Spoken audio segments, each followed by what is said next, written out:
That says you're not live. Okay, great. Go ahead. I don't care. That's gonna, like, if it works, it works. Otherwise, I'm hard recording it. Great. So we'll have it for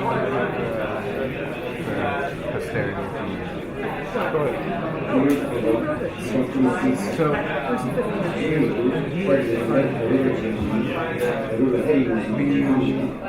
But he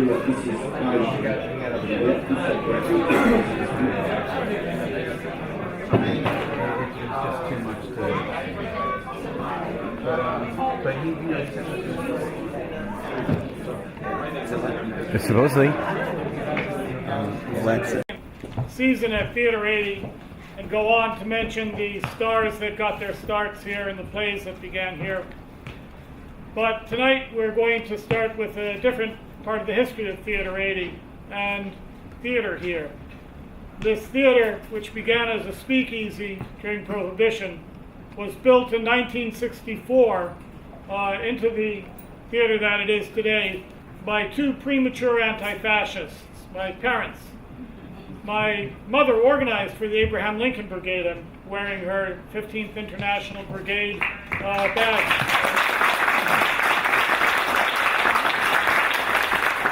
Later in her career, in her 80s, someone made a dumb blonde joke in front of her.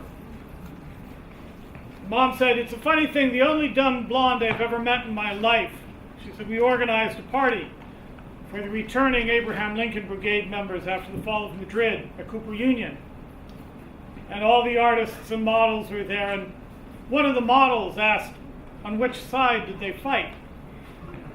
She said, in my recollection, I think that's the only dumb blonde I've ever met in my life." That story tells a lot about my mother and a lot about the times.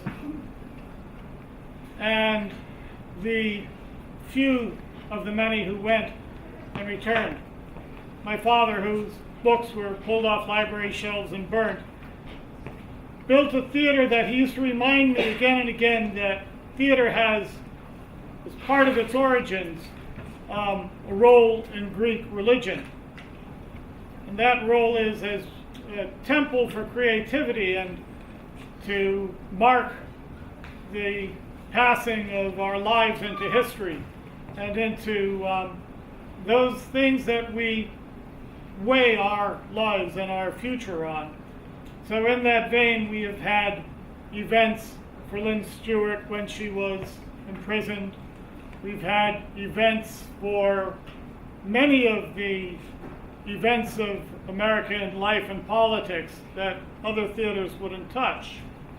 And often it's held us up to everything from praise to scorn. And we move forward because there are stories that must be told and must be faced. And in that light, we are humbled to be asked to have you all here tonight to remember this young man's life and his times. And so, without any more words from me, let me introduce his father-in-law, Charles, to come and tell you some more about him. Thank you. Thank you.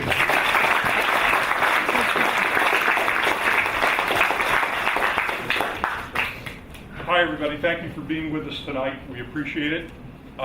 Friends, family, got a lot of people here to remember Robert, Bobby, many different names, same person. I do want to start with just a little bit about the real person. The Robert the Bobby that you see is not the Bobby that we came to know. The Bobby that we came to know grew up in Southern California with his mom, grandmother, his family, 4 sisters and a brother. They celebrated holidays together. I saw the videos. They did. They went on cruises together. He loved going to Mexico with his family. He loved Mexico. Knowing Bobby, it was probably because of the cheap tequila, but he loved Mexico. And then he came to us about 6 years ago in New York. And he met my daughter Kaylee on Wall Street. I never imagined that I would be telling people a story about someone meeting my daughter on Wall Street and having it actually be the way that it was. That's where they also met their dog, Link, who couldn't join us tonight because she's now too big to fit in the bag that Rob used to carry her around in to get her on the train. But I never quite understood. I never understood until my partner Martha and I came down and visited Kaylee and Rob at Occupy. When we were there, we understood. It was clear to us what they were doing and what they stood for. They moved to upstate New York and lived near us, sometimes with us, for a number of years. And the Rob that I want you to know is the Rob that would sit in my living room with me and drink a whiskey and talk about how he could kick a football 30 yards and make $2 million a year if somebody would give him a chance. The Rob you see there was the same Rob that sat in my living room and talked about a future in Vermont for Kaylee, TK, and himself on a farm where they were going to rescue pit bulls. He had dreams, he had ambitions, he was an amazing father, he was an amazing partner to Kaylee, and most importantly, he had a vision for what was right with the world. And that what was right with the world led him to his early demise. And we can't thank Rob enough, because the fact is, folks, there's not a lot of people like him in the world, and we need more people like him that stand up for what's right and speak out for what's right and are willing to lay down their lives for what's right. Rob did that, and we will be ever grateful for that, and we will be ever grateful for knowing him and inviting him to be part of our family. I ask you to join me in a moment of silence for Bobby.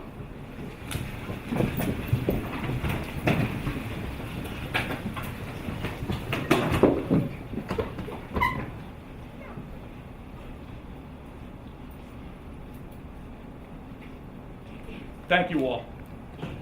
Hopefully what you'll see tonight is, hopefully you'll get a chance to hear about him and his family and his hopes and his dreams and what he stood for. If we can accomplish that tonight, it's a win for everybody in this room. This has been a really hard 2 months, and you're going to hear some of that from some of the people that are going to speak tonight. And we'll open it up later on for everybody and anyone who wants to say something to be able to get a chance to speak. But right now, I believe what we're going to do is we're going to do a little bit of a slideshow that's going to introduce you to who he was, I believe. Or I will act out the slideshow on stage. I will do a reenactment of the slideshow, but I'm going to need help to do that. While we're getting the screen down, a lot of family are here. If you could just, if the family, please stand up and wave hello. Stand up, family. Family.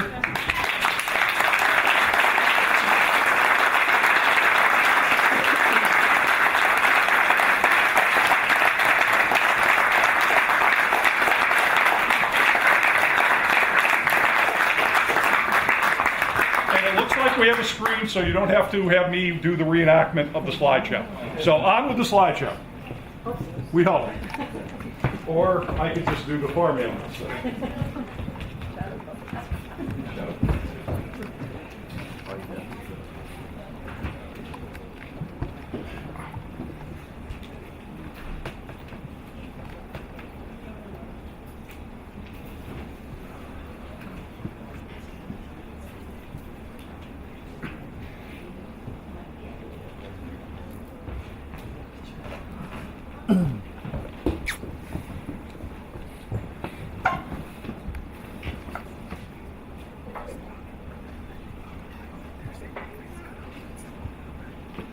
I'm recording it live. I'm recording it.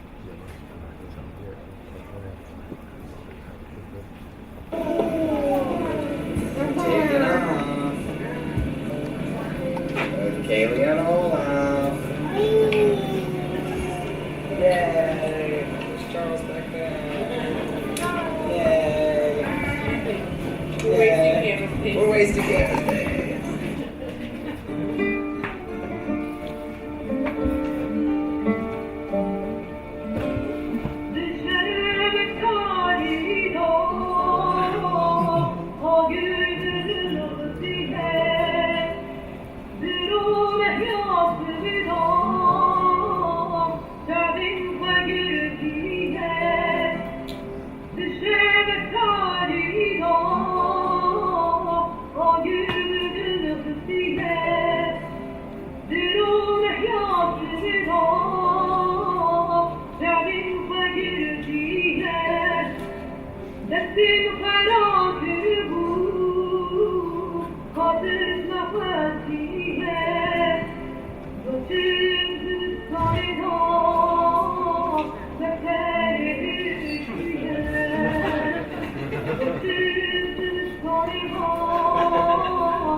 You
probably couldn't have picked it out in the slides, but and you can't tell a lot. Oh. Yes. Nope, that's okay. Yep. Yeah, thank you.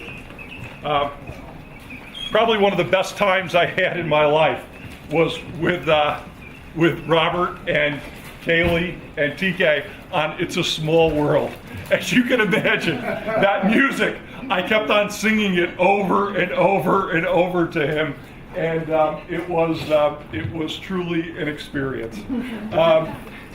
Right now we're going to have another video, I believe, from the YPG, and we're going to have someone translate, I believe. Oh, here we are, right here. Okay. So, want to come up with me? After the video. Okay. Yep.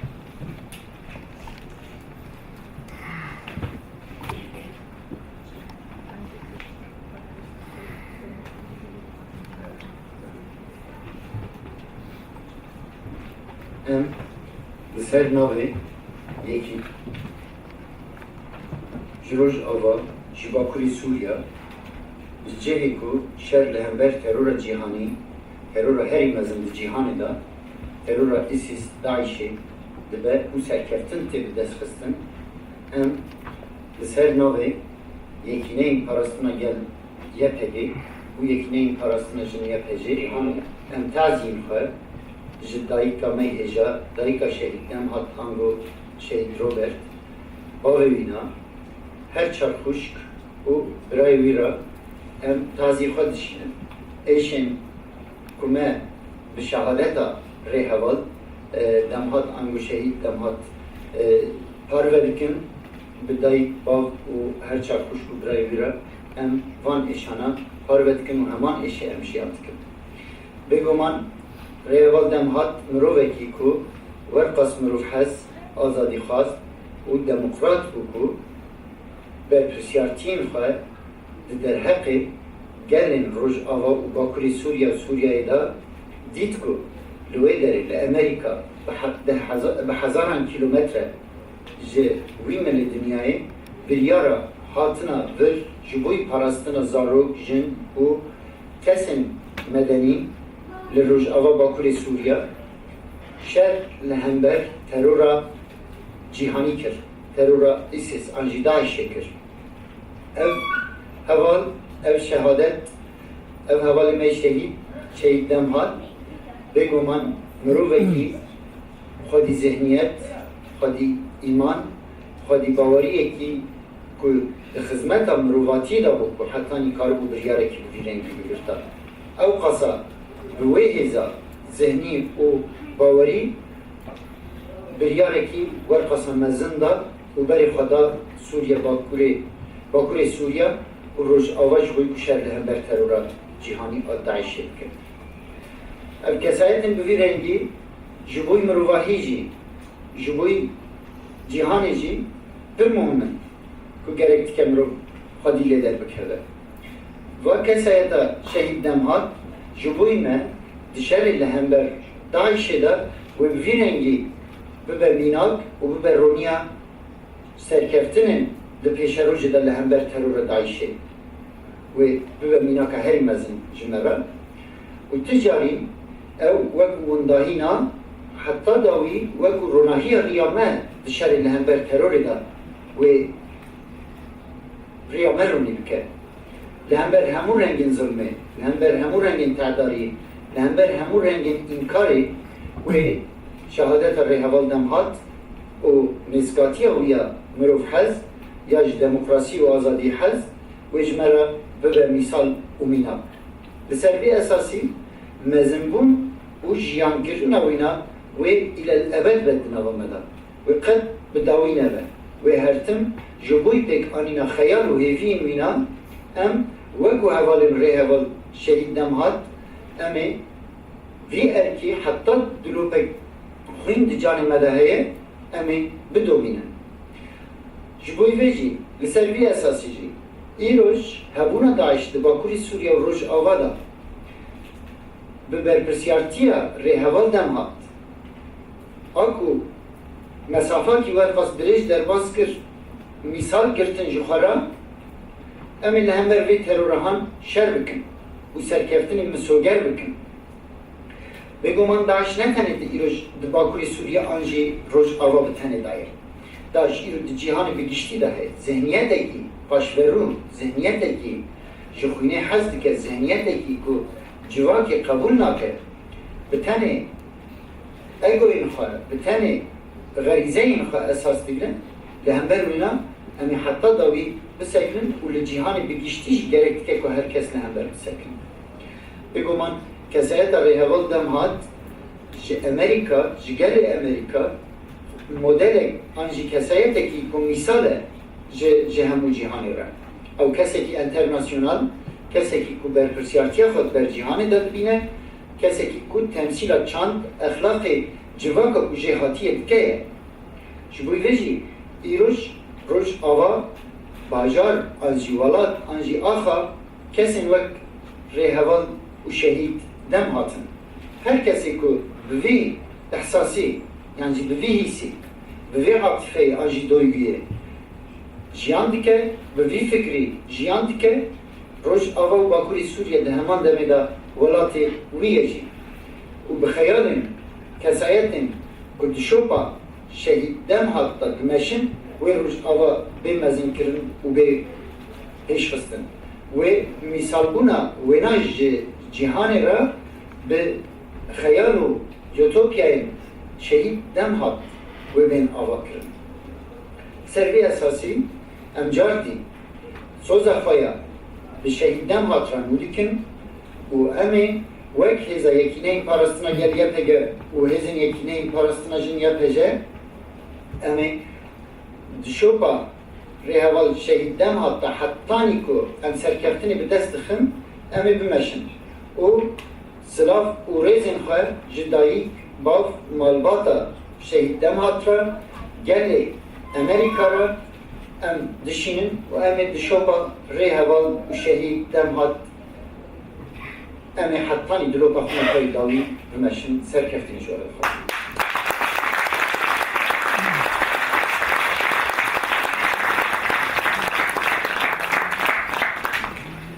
Like many of you, I understood that perfectly, but we are going to have someone interpret what was said. So, please.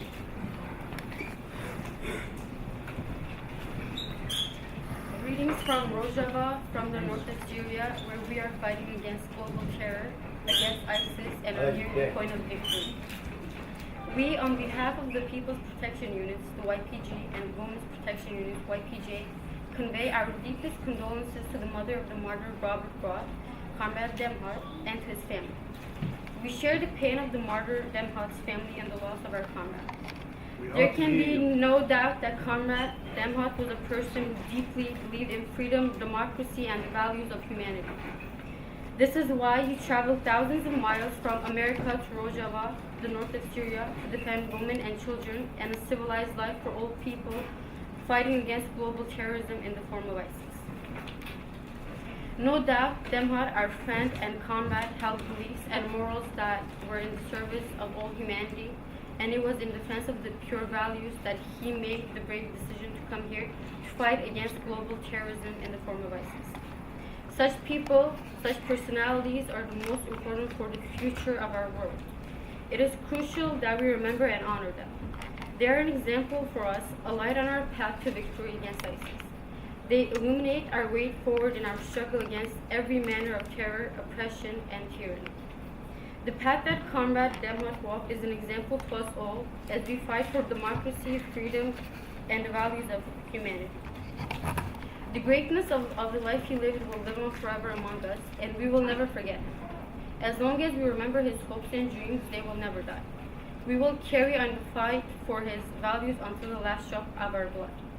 Today in the north of Syria, in Rojava, we are carrying on this fight, inspired by his example, and are certain we will be victorious against ISIS terror. ISIS is not something confined to the north of Syria, to Rojava. ISIS is found all over the world in their bloodthirsty mentality, in their reactionary mindset, and their bigotry. We are fighting not just against ISIS, but against their mentality in its forms all over the world. Without this, a person like Comrade Demhart, coming from the US, fighting in this struggle, should be an example to his people and to all the world.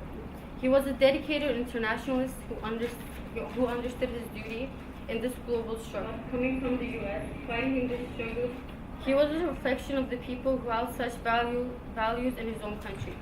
Today, Rojava is a place where people like the martyr Comrade Demhart are to be found, where we live the values that they stand for. Rojava and the north of Syria are their country. People like Comrade Demhart, who share his ideas, values, and dreams, are the ones who liberated Rojava and are helping the revolution grow today. What you see in Rojava is built on his utopian dreams and struggles. We give our word on behalf of the People's Protection Units, YPG, and the Women's Protection Units, YPJ, that we will continue marching on their martyr Demhart's path until victory.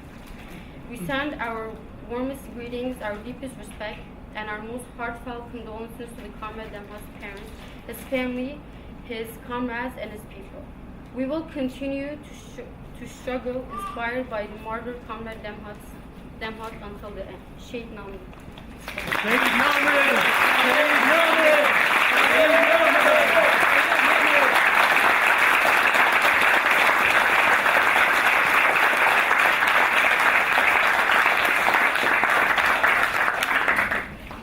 Thank you so much. Time to introduce the person who, at some point, I think would have been the bride, but never quite got there. But they were partners. They were a couple. They had hopes. They had dreams, and the best thing they had was a little thing called TK, who's back there, Tegan. Taylor, come on.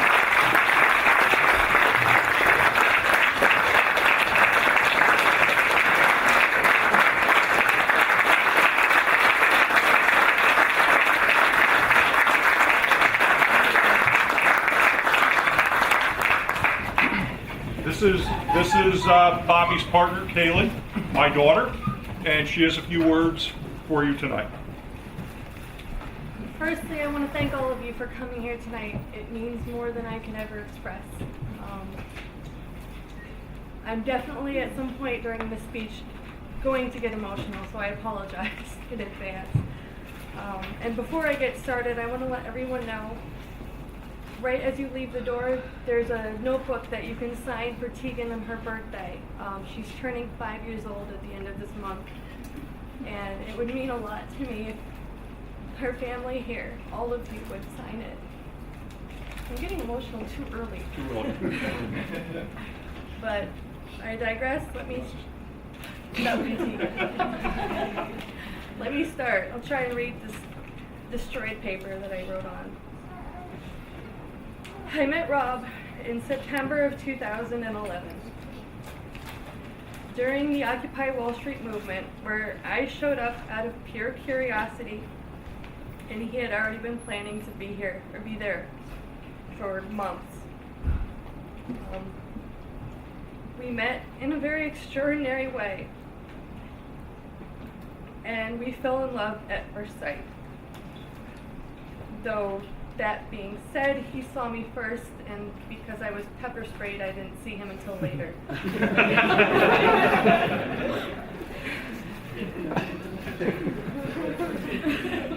And then our partnership brought us a brilliant daughter who he loved more than anything in the world. He even got her first book, which is called The ABCs of Anarchy. It's a very good book.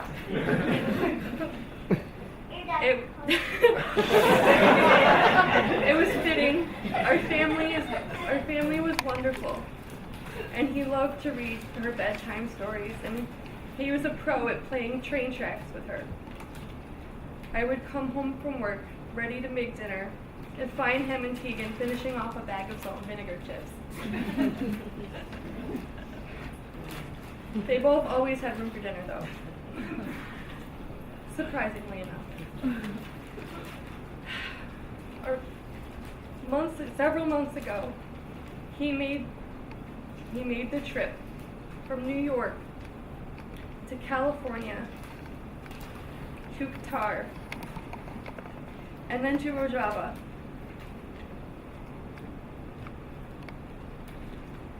Where he had joined the YPG, fighting Daesh, though one of his reasons, he also believed in the fight for a free Kurdistan. I miss my partner,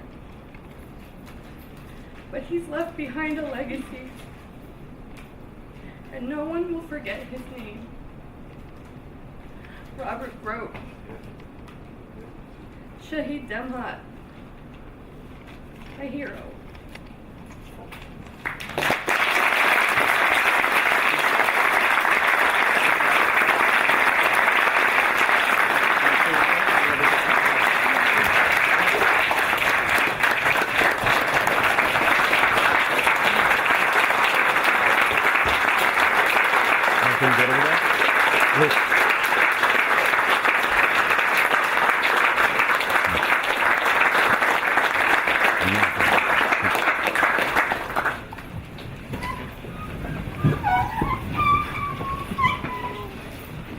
So much in life really is about who you meet in times of need. One of the people that we met in a time of need was our friend here in New York City, Ron Kuby. After the stuff that occurred at Occupy, Ron was there for us, for our family, for Kaylee, for Robert, then for TK. And he has become a true friend, and without him, a lot of the turmoil that we went through couldn't have been taken care of. So I'd like to introduce Ron Kuby. Ron?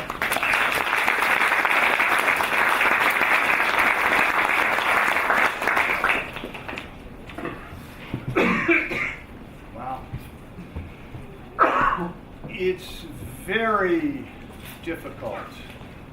Indeed, for me, it's impossible to find or to write the words that properly convey the tragedy of Rob's death and the majesty of Rob's sacrifice.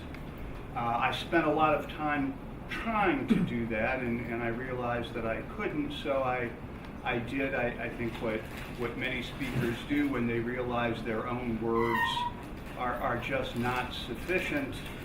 I stole somebody else's, expropriated them. These are the words of Genevieve Taggart. She was an American communist, American anti-fascist, a poet in the 1930s and 40s, and like so many of her generation, she was inspired by the sacrifices of the Abraham Lincoln Brigade.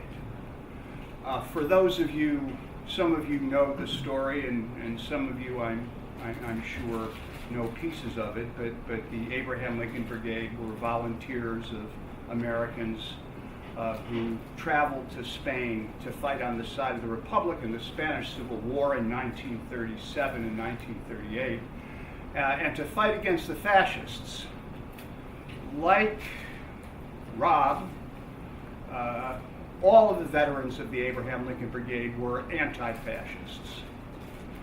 Like Rob, many of them were anarchists, and like all of us, they were very united about what they were against, and were in the process of vigorous debate about what they were for. But they never allowed that debate, that discussion, to interfere with their fundamental duty to humanity, to take up arms on behalf of the people who were not theirs, out of a common sense of humanity and a common sense to defeat what was then, and the world would soon see, was an unspeakable evil. Larry Otway, who made the presentation, referred to his mother as a premature anti-fascist. That was actually the official title given to the Abraham Lincoln Brigade vets when they came back to the United States. Many of them enlisted in the American military in World War II. And then during the Red Scare in America, they were blacklisted because they were called premature anti-fascists. The time to have discovered anti-fascism in America was when America was attacked at Pearl Harbor, not when the people of Spain were attacked in 1937. So I went back and copied Genevieve Taggart's poem, and she wrote it in 1940, and it's more than a little disturbing just how well it stands up 80 years later. We're not in Europe in 1937, probably, but it's a good reminder of what an earlier generation of people like Rob felt and saw, and to try to place Rob as part of a historiosity that isn't just this moment in time, but is the moment of so many others. This is called "To the Veterans of the Abraham Lincoln Brigade." Say of them, they knew no Spanish at first, and nothing of the arts of war at first. How to shoot, how to attack, how to retreat, how to kill, and how to meet killer at first. Say they kept the air blue, grousing and griping, arid words and harsh faces. Say they were young, the haggard in the trench, the dead on the olive slope, all young. And the thin, the ill, and the shattered, sightless in hospitals, all young. Say of them, they were young. There was much they didn't know. They were human. Say it all, it's true. Now say, when the eminent, the great, the easy, the old, and the men on the make were busy bickering and selling, betraying, conniving, transacting, splitting hairs, writing bad articles, signing bad papers, passing bad bills, bribing, blackmailing, whimpering, meeching, garroting. They knew and acted, understood and died. Or if they did not die, they came home to peace, that is not peace. Say of them, they are no longer young, they never learned the arts, the stealth of peace, this peace, the tricks of fear, and what they knew they know, and what they dared they dare.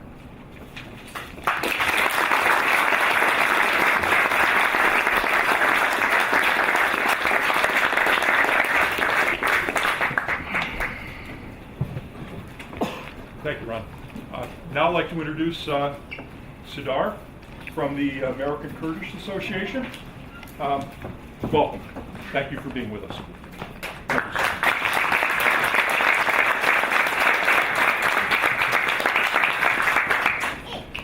Dear comrades, I would like to greet all of you on behalf of American Kurdish Association and pay my respects to all of our martyrs. No doubt, we wish that Robert and all of our martyrs were alive and could be here with us today, so that we might joyfully celebrate our resistance with them. They gave up their very lives so that the rest of us might live to see sunnier days. They sacrificed themselves because they believed in the value of humanity. They died because they wanted us all to live with honor. We will not mourn their passing here today. We will breathe new life into the honorable and righteous struggle they died for. We will carry on their struggle and see them live on through it. They died for great ideals. They died for the oppressed peoples of the world. They died for the peace. They died for us, the Kurdish people. Most of all, they died for humanity. We have come to this point by making undeniable sacrifices through a deep pain of great loss. Those who have chosen to join with us this most difficult struggle, to stand shoulder to shoulder in the fight against fascism and for liberation, truly honor us, just as they gladden our hearts. We will never forget this sacrifice, and we will never let others forget it. I want to convey my feelings of gratitude and the heavy debt which is owed to all of our martyrs, who strengthened all of our most revolutionary values with their work and sacrifice, who show us the light in these dark days. Our hearts beats as one for them. We shout with one voice for them. Martyrs, don't die, Shahid Namaran. We Kurds are an ancient people of the Middle East. For a century, our dreams have been crushed by the dictates and genocidal violence of Arab, Persian, and Turkish nationalists. But we never gave up on our dreams or our identity. We have fought against the repression of the Iranian, Iraqi, Syrian, and Turkish states under unmanageable conditions to defend our right to be ourselves, and we will continue to do so. These struggles were not fruitless. The Kurds of Iraq have come to the point of independence. The Kurds of Turkey upended the political order of Turkey as the main force behind the HDP's outstanding performance during the June 7th elections, when we show that the forces of democracy and liberation in Turkey are no less than millions. But what can compare to the struggle in the west of Kurdistan, in Syria? As the most horrific fascist forces emerged in the guise of ISIS, they were buried in Kurdish soil. The Rojava revolution was an answer to the fascism and constitutes an important example to the entire world. The Rojava revolution is the light to all oppressed people struggling for liberation in the 21st century. This struggle will carry on until all of Kurdistan is free, and indeed, until all oppressed peoples are free.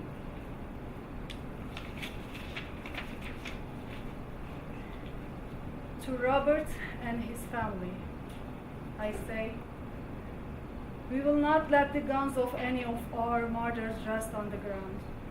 Their struggle against exploitation, oppression, fascism will go on. Behind these heroes stand each and every one of us. Comrades, let us bring together all the oppressed peoples of the world in a struggle for their liberation. In this spirit, let me say once more that we must show that we live on in our struggle. Let us give our word and salute these honorable comrades. Şehit namer'im. Şehit namer'im. Şehit namer'im. Şehit namer'im. Şehit namer'im.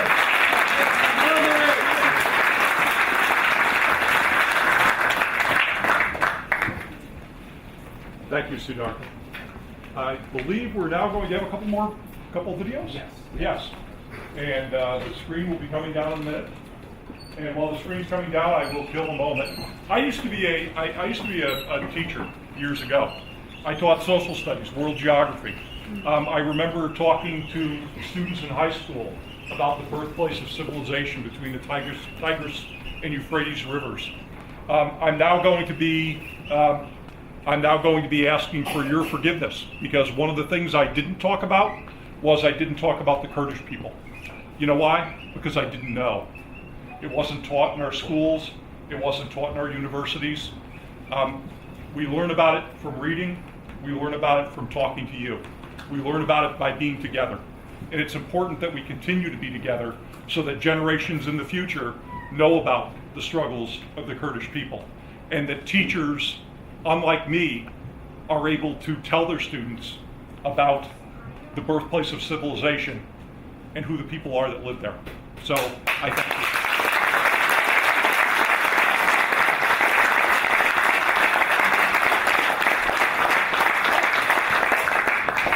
I just wanted to introduce this next clip. I'm Luke.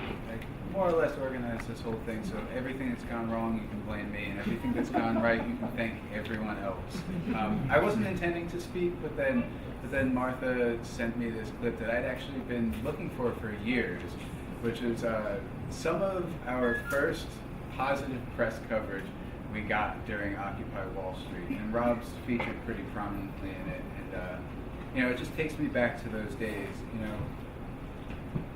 When we all got there down to Occupy Wall Street, everyone had a job, and we kind of just moved at a breakneck pace past each other, around each other, even at times with each other. But we all knew that a job was getting done.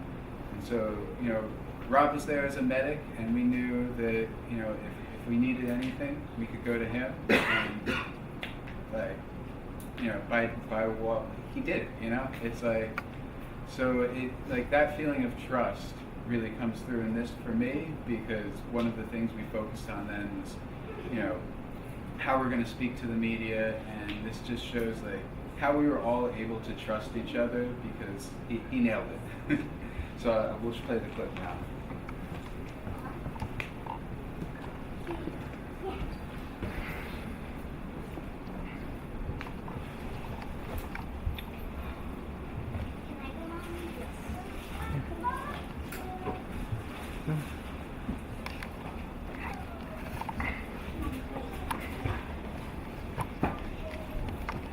So today I sent a camera crew to film the fabulous furry freak show and find out just what these moon units are demanding through their clouds of foam smoke. Jimmy, tear me off a piece of mindless hippie marble marble. You want political money? You need money. You don't want corporations. Don't do huge amounts of money to politicians. And when they get that shit, smack the will of those corporations.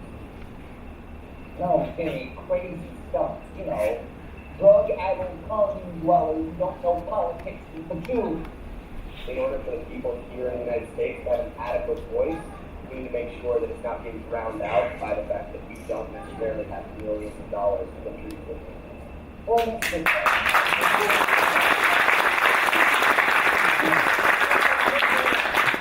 some nut job in a burlap sack with a squirrel hat and goggles who does performance art nihilist puppet shows in the subway. I guess one reason I do perform in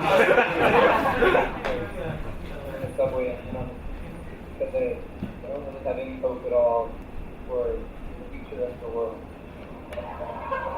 Liberals.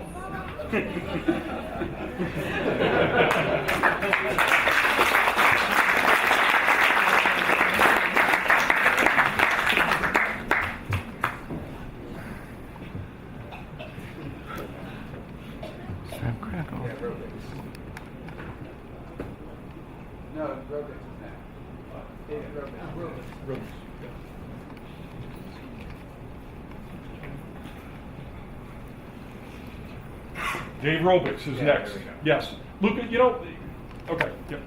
Yeah. Friends at Rob Grott's Memorial, greetings from Oregon. This is a pre-recorded message, so I hope you'll forgive me if I'm saying anything that someone else just said. Human history is full of examples of those unknown millions upon millions of people who have made impossible sacrifices before ultimately dying in struggles of survival against invading armies. The examples are on every continent, from Little Bighorn to the Warsaw Ghetto to Angola, from Vietnam to Nicaragua to Kurdistan. Far fewer in number are those who hear about people halfway around the world who are fighting for their survival and who then respond to their knowledge of the struggle by traveling to the war zone and putting their lives on the line by physically joining the fight. Rob, of course, was one of these people. He joins the ranks of the hundreds of Irishmen who died fighting for Mexico against the invaders from the U.S. in 1846, and the tens of thousands from around the world who gave their lives in the service of the Spanish Revolution 70 years later. I first heard about Rob when I got a message from a friend that I should download an app called Signal. I did that, and then I began having an encrypted conversation with a YPG volunteer in Syria. I'll read you part of his first message. Before operations in YPG culture, you have what they call a morale, and you usually eat meat, which is rarish, sit in a big circle and sing songs and do a weird fire jump dance stand-up thing with knives where they make fun of their commanders. But anyway, me and Robert Grodt were together for the morale before the Raqqa Ops started, and they asked the internationals to sing a song. So I volunteered and told them I would sing a song from the American Revolutionary Movement about martyrs, a popular topic in these circles. Rob joined me and we sang Behind the Barricades together. It was the last time that I saw him, besides once in a quick passing in the city when my unit switched into a point his unit was holding a few days before he fell. The song they sang together is one I wrote 16 years ago, after a lot of my friends were badly beaten by rioting riot cops in Italy.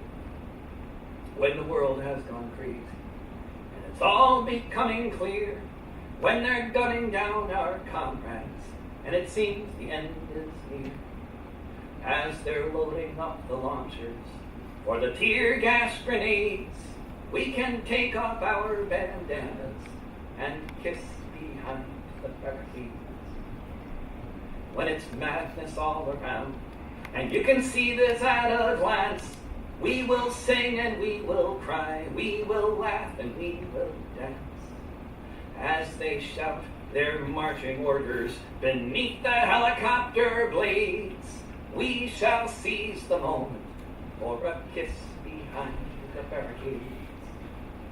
They will try to break our spirit, and at times they may succeed, but our love for the world is stronger than their greed. When the building is surrounded and hope begins to fade, in my final hour, a kiss behind the barricades.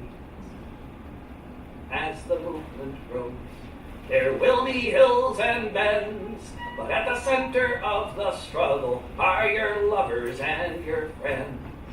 And the more we hold each other up, the less we can be swayed. Here's to love and solidarity, and a kiss behind the barricades. In another message from last July, Rob's friend wrote the following. Most of the major news outlets are reporting Rob as a liberal protester rather than a revolutionary anarchist. Also, I'm not sure if you're aware, but there are 3 other American anarchist martyrs here. Michael Israel, Robin, Jordan McTaggart, Siwan, and Paulo Kawa. Their collective sacrifice is something I think isn't well known in U.S. political circles. So if you'd like to write a song, if you could include them all, that would be amazing. It would mean a lot to me and the other dozens or so U.S. anarchists communists who have fought here. I'll collect some articles and send them over ASAP. After doing a lot of reading over the next couple of days, I wrote this song, which I shared with him, and he liked it very much. Unfortunately, it's been almost a month since I've heard from him, and under the circumstances, that seems more than a little worrying. I'll close with the song that was prompted by these conversations, called Rojava. Thanks to Theater 80 for hosting the memorial, and to everybody there in the theater for being who you are. I hope to see you on the road and in the streets.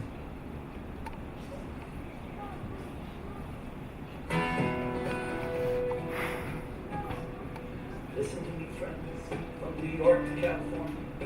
Consider for a moment Sulaymaniyah, the last city volunteers would often see before they hiked over the mountain and joined the war for the freedom of the people of Rojava. The enclave defended by RPGs and guns, wielded by Rojava's daughters and sons, along with scores of those who have come from far and near, who learned to fire mortars so they can fight right here for the freedom of the people of Rojava. What makes a person go from Occupy Wall Street to marching through the desert with blisters on their feet, to risk life and liberty to face Islamic State, knowing that martyrdom would likely be their fate for the freedom of the people of Rojava. Something worth defending isn't hard to find, but not many will go off and leave their homes behind to go train on the mountain with the YPG, to go join somebody's struggle out of solidarity for the freedom of the people of Rojava. The blood of many folk has been spilled along the way, including several anarchists from the USA. So remember Robert Grodt and Michael Israel, Paolo Todd, Jordan McTaggart, how they lived and how they fell for the freedom of the people of Rojava, for the freedom of the people of Rojava, for the freedom of the people of Rojava.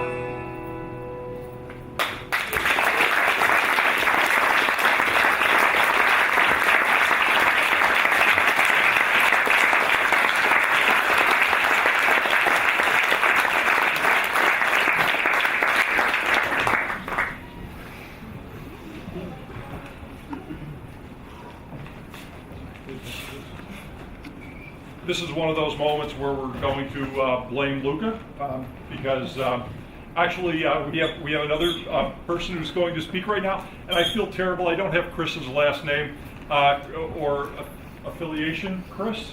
I'm here. Oh, you're here. Okay, Chris, I'd like to. Why don't you join me down front? Is that? Sure. Okay, come on down. What's up? Maybe filming. Yeah, that's fine. Fuck it, whatever. Okay. Thank you. Thank you. Sorry you're not on my list. Oh, that's okay. Don't worry about it. Okay, thank you. Yeah, for those of you who don't know me, my name is Chris, and truthfully, I only knew Rob for a comparatively short time versus everybody else. And no doubt, as a lot of you are already aware, for those of you who've known him for longer than I have, he is a man who is full of surprises. The first time he surprised me was when he reached out to me during the planning stages of Occupy Wall Street. I was spearheading the food committee, and I was looking for people just generally to help me out with stuff. He emailed me from California. He said that he had heard about this. He knew that I was in Food Not Bombs at the time, and he wanted to do something. He wanted to help out. He said that he was going to be hitchhiking from California all the way to New York in preparation for Occupy Wall Street, and he wanted to know what he could do. People who have been in left organizing long enough know that there's a lot of people who say that they want to help, who say that they can do all sorts of stuff, but then when it comes time to actually do something, generally tend to disappear. The surprise was that he did not do any of those things. The surprise was that in every single city he stopped at on his hitchhiking trip from California to New York, he raised money for Occupy Wall Street, for the Food Fund, and in fact, if not for his actions, I do not even believe that we would have had the initial set of money to set up the People's Kitchen over at Occupy Wall Street. The second time he surprised me was when, one day I'm sitting on my computer, and he calls me out of the blue. It was a rainy day, I remember, and he said that the place he was staying at had fallen through, and he was wondering whether or not he could just crash at my couch. Now, granted, he had done a lot for us at that time, but this is a random person I have never even seen before, all of a sudden calling me from a payphone, remember those, and asking whether or not he would be able to just come over and sleep at my apartment. I actually let him. I thought to myself, why the hell not? I was very apprehensive. I thought, oh my god, what if this guy turns out to be insane or something like that? He surprised me by not being insane. He surprised me by being actually the perfect guest, generous, gregarious, very generous, especially with his cigarettes, which I did appreciate a lot at that time, and overall just being a wonderful conversationalist and an intelligent and passionate person. The third time that surprised me is, well, the reason why we're all here right now.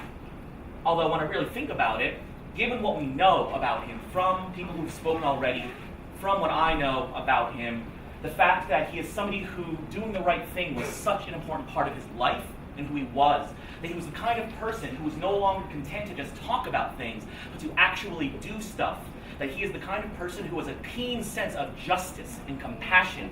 Really the main surprise should have been how I was surprised when I found out that he had been in Syria that whole time. When I got news of his death, I didn't even know. He reached out to me over a signal and said, hey, I'm going to be in the area. Do you want to get together? I was really busy that week. So I was like, okay, you know, when you're going to be around, stuff like that. We couldn't really coordinate schedules. And he said, all right, well, I told him, the next time you're around, you know, let's meet up. Let's get a drink. Let's catch up. It has been far, far too long. As you can imagine, I did not get that drink. These are dangerous times that we live in. Both here and abroad, there is a rising tide of forces conspiring to strip us all of our dignity, our humanity, and our very lives. Robert was somebody who knew the importance of resisting that with his every breath, and he did it until his last breath. We have been robbed of the light that he brought to this world, but his spirit is able to live on in all of us. Every single time that any single one of us advances the cause of justice even a little bit, we honor that memory and we honor that spirit. Every single time that we make an advance against injustice, every single time that any one of us picks up his banner, picks up his cause, whether they know his name or just his ideology, we are honoring his memory. And this spirit will live forever within us every single step that we take along this road to justice. Lately, I've been seeing his face everywhere. He is very swiftly on his way to becoming an icon, a symbol. And we need symbols. We need icons, especially in days right now, especially in days such as these days, these dangerous times that we all live in. But at the same time, as other people have spoken, and as I have related, at the end of the day, he was a human being. And that, I think, is something incredibly important to keep in mind. He is not an inert symbol. He is not a piece of history that lies in a museum that we regard and turn around in our hands. He was a human being, and what his gift to us was through his sacrifice was telling us that to be able to fight for what we believe in, to be able to change this world for the better, and to be able to create the kind of society that we know, that I know, that Robert knew must happen if we are going to have a society in the first place that is worth having. We do not need to be symbols. We do not need to be heroes. We do not need to be an icon. Much like Robert, all we have to do is be human, because he knew, and we all know, that mere humans can shake the foundations of this very world, and we are not done shaking just yet.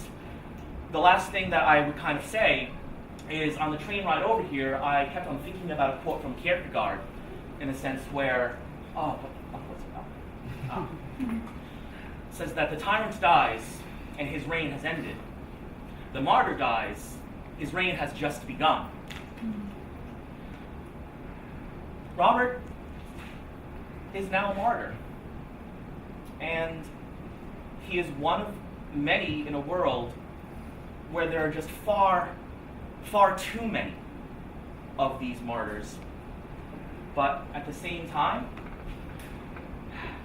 if we want this sacrifice to mean anything, we must keep the great gift he has given us in the lesson of his sacrifice. And we must keep the cause that he fought for and that he died for alive within all of us, and we must do our best to bring it about in as many people as possible and in this world. Thank you very much.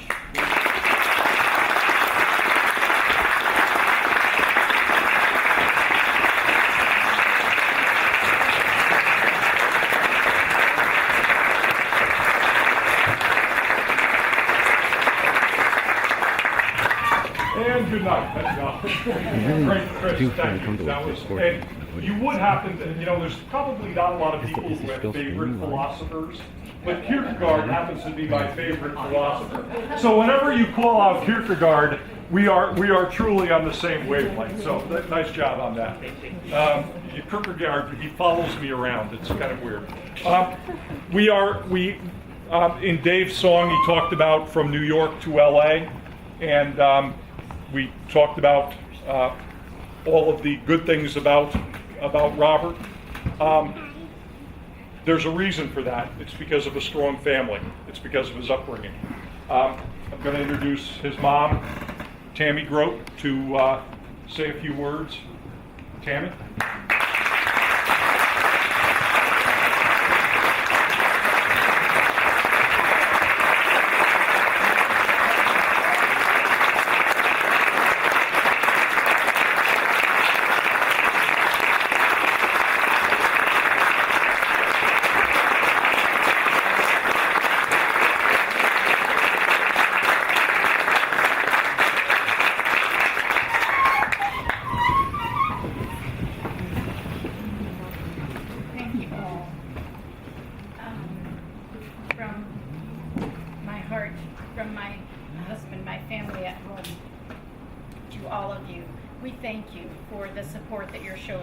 For the recognition, acknowledging that what Robert did meant something. His energy could not go on long enough. So it's up to us, as Chris was saying, it is up to us to carry it for him. To honor him would be to carry that forward, to make sure that the people know the struggle of the Kurdish people, to know that Kurdistan is a place that should be on the map, that should be a place that children learn about around the world and across the world, and that what he did is something that everyone should be brave enough to do, to stand up for a people who need a voice, who need someone to do that for them. And that's what I think we should all do with the energy that is now Robert released into us, for us to do, to carry on for him. Thank you.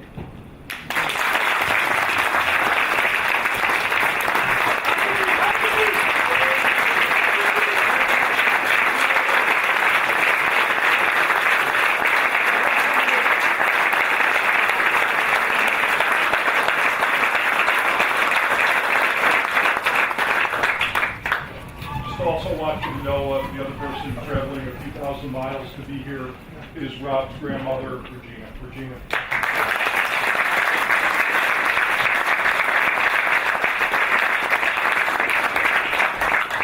Now I'd like to introduce my spouse, my partner, my Kierkegaard, my best buddy, Martha Diedrich. Martha.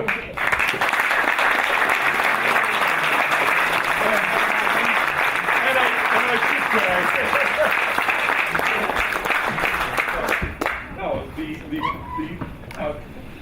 Rob's pal. Rob got into an accident when he was a little bit younger, and he didn't drive.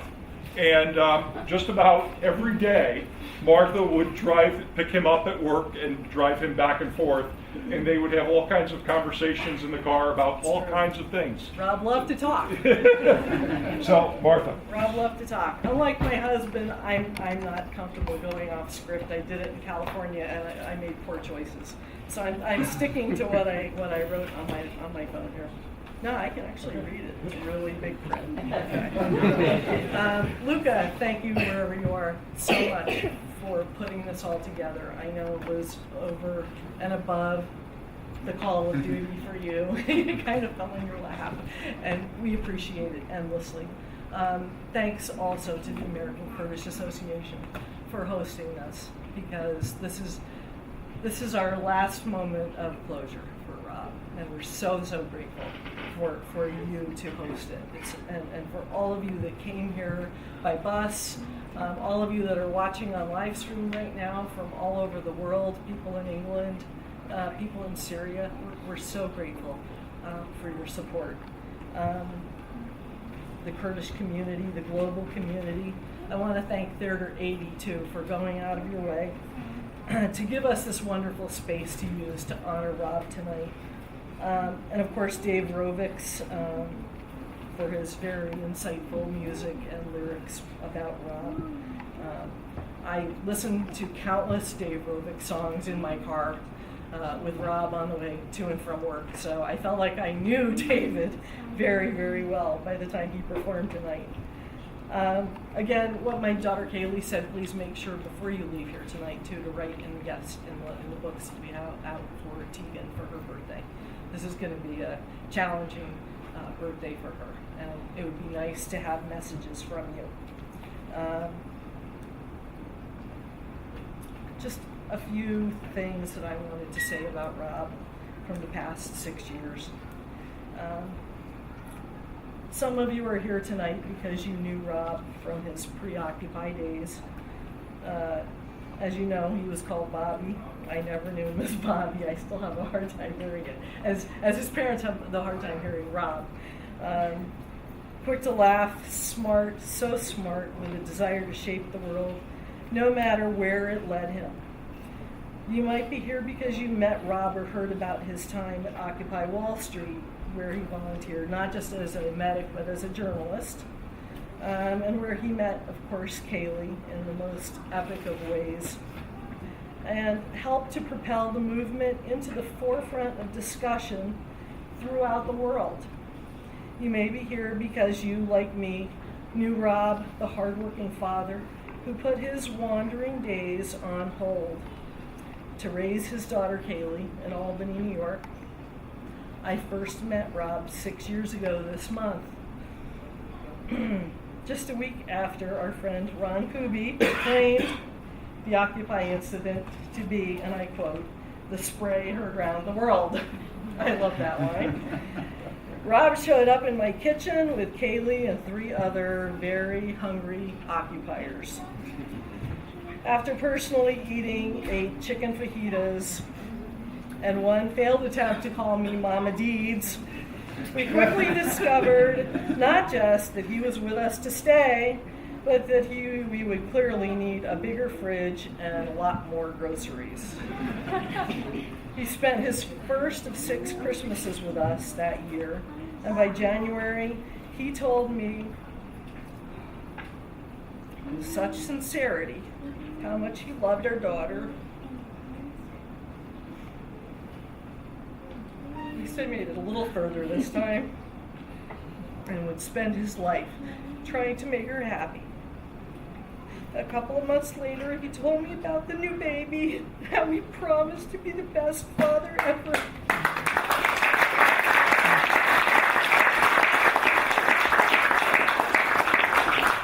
He spent every day we had trying to live up to those promises. He quickly became a part of our family. I learned many new things from Rob over the years, from the art of dumpster diving, how to properly chain yourself to things to make it the most difficult as possible for the police to undo you, fixing hopelessly ripped jeans and underwear with dental floss.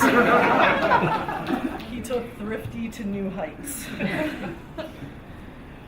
He was a master at understanding and assembling everything, including Tegan's Christmas presents. This was a natural gift which we now know served him very well when training in Rojava.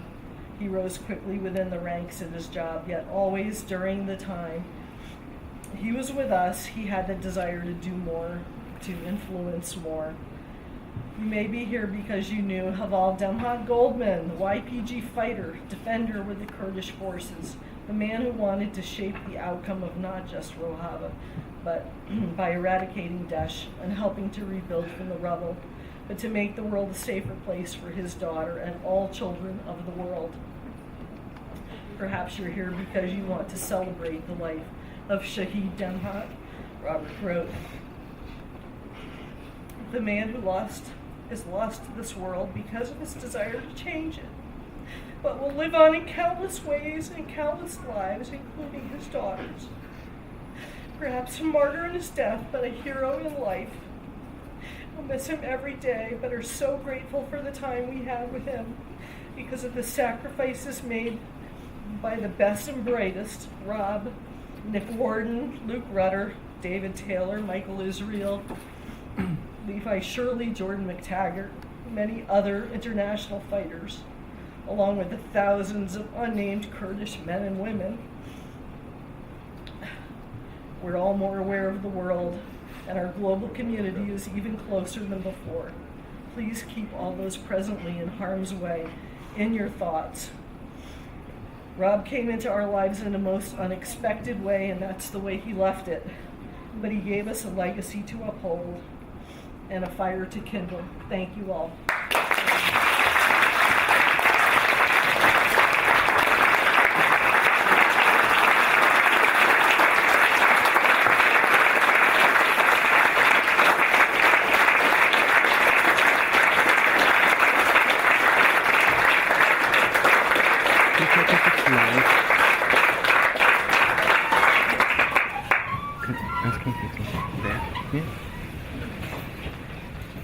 I know that's a tough act to follow, but we do have a few minutes, and I do want to make it available if there's anybody here who would like to say a few words. You're more than welcome to come up and say something. We'll just somebody in the back. Come on up.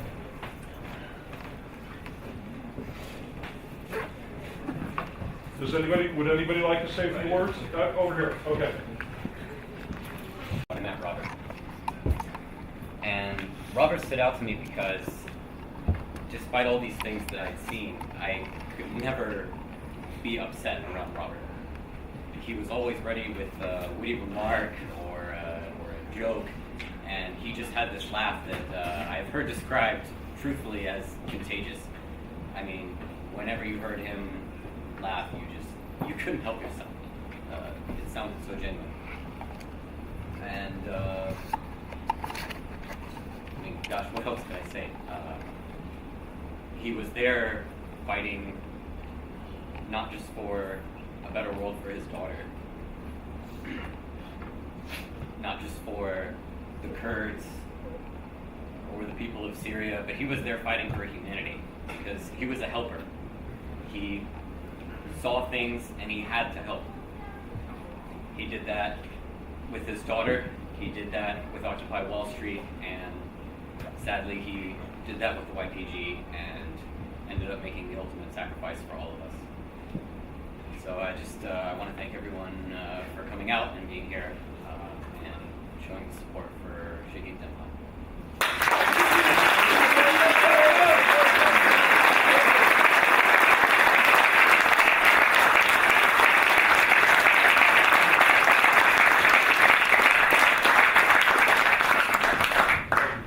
Anybody else like to say a few words?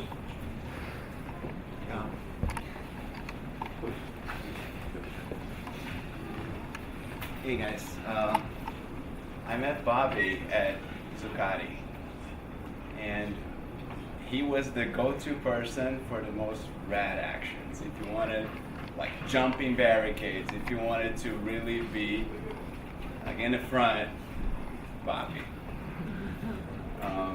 And I, after returning from Brazil, I lived in Albany before he went to Syria, and we're talking about the Black Bloc. I love it. And he said, Alex, when you're there on the struggle, there's only thing that you should know about the block and how to communicate that a block is happening. First, you look the person in the eye and you say, attire black, attitude aggressive. And we would laugh, of course. And I asked Kaylee if it was okay to sing a song that we sang together. It has some bad words, and we have kids.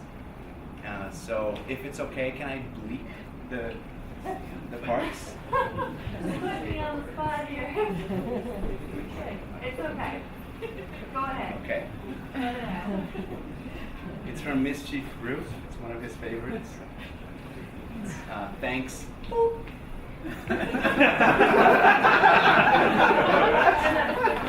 Thank you, Mr. Officer Grade, for all the things you said to me, for all the good that you have ever done. Without you, where would I be? You're the gas upon my flames, my love and rage are all rolled into one. For every time your gun goes off, a new rebel is born. So when there's 41 bullets, there's 41,000 thorns in your side. We'll take a ride down to precinct 29. And we'll sing and dance and break the code of silence. Thanks, boo! You made me what I am. Thanks, boo! I took your goods and ran. Thanks, boo! You made me what I am.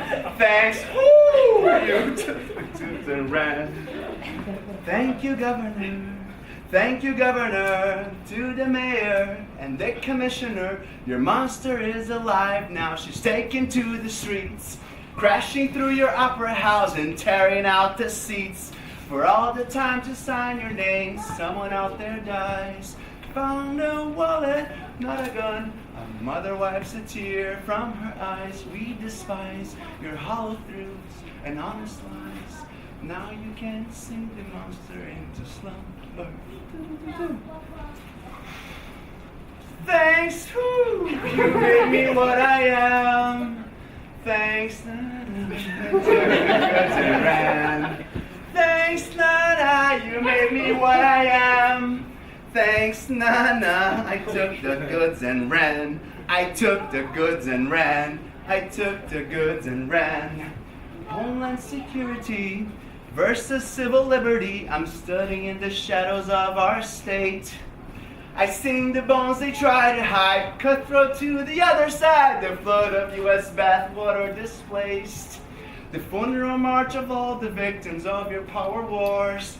Rob the right to steal the night, and rebels shall be born. Forevermore, you're the storm. We should play after it pours. And joy is sure to come after your silence. And joy is sure to come after your silence. And joy is sure to come after your silence.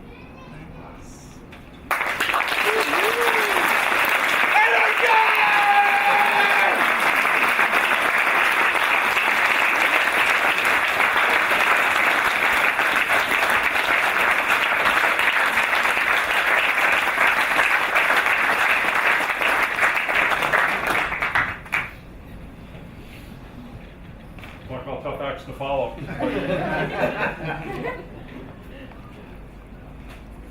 Well, it looks like we're drawing to a close.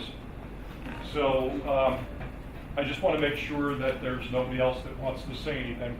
I know some people have to leave at around 8 o'clock. We have people that have to work tomorrow and catch a train. So we're kind of shooting for that. So let's, here's the thing about Robert. He added so much to our lives. And I really do mean it when I say this is about a celebration. This is about a celebration of somebody who in 20-some short years did so much that it's unbelievable. But I want to leave you with a funny story, and a couple of people have already heard this funny story, but this is the type of person that Rob is, because this is what you should walk out knowing. How quick of a wit he was, how funny he was, what a sense of humor he had. So one night we're sitting, and this will be the close. We're sitting at our house outside, enjoying some very good wine and some very good food. And a whole group of people were sitting around. And you know, some people, for some reason, they don't like Rob. I don't know why. Maybe because he knows a lot of stuff. And this is Rob to a T. Person looked over to Rob and said, you know, Rob pronounced backwards is bore. What? Rob looked at the person and without skipping a beat said, how do you pronounce bitch backwards? Think about that.